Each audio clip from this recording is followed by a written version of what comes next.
Alexander Dodson. Alex is fine. I was an E4 CS cook on board the USS Murray. Boot camp was Great Lakes, Illinois. Mom and Dad had split up. My stepdad and my mom had split up in Miami, Florida. That's where I was raised. Went to North Miami Senior High School, which was a school at the time. It was 4,700 kids. It's now, I believe it's now 5,200 kids. It's one of the biggest schools in Florida. Came back to Rochester where I was born with my mom. Really not much to do at 17 to support myself, or I had to have something to do, to be honest with you. So I went down to the recruiter at the post office in Rochester, New York, and joined the Navy. Looked at all the other services. I said, the Navy's kind of cool. That looks like something I could do. Went to Great Lakes, like I say, and I joined the service September 27th, 1961. Most everybody who's here would probably remember that date. At 17 years old, you really don't know much. You think you do, but you're really kind of stupid. I remember my second class petty officer. He was a machinist mate, and that's where I got the idea of maybe trying to be a machinist mate. I remember him visually, don't remember his name, but I remember him visually in my mind. It was hell. I mean, I had to grow up in a big hurry. Okay, he was 35 years old, probably an old man, and I was 17, and he was like the father figure. He was in charge of everything.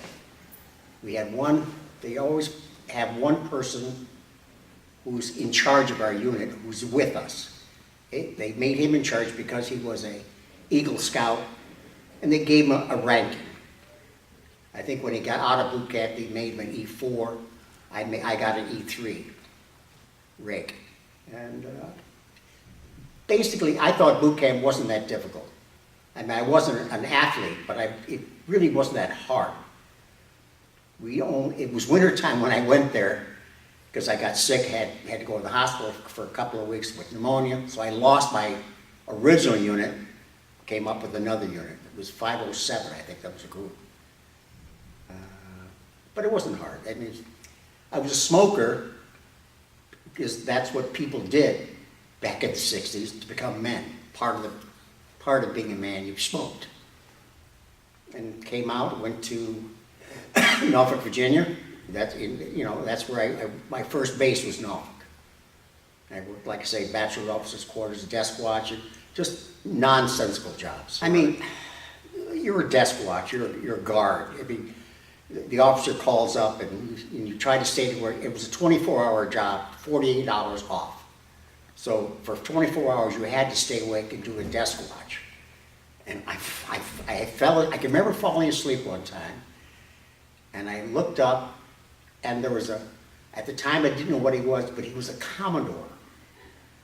He had, the hat that a Commodore would wear. I'm thinking, oh my God, am I dreaming? And it was during peacetime, they have Commodores, which I didn't know until later on in life.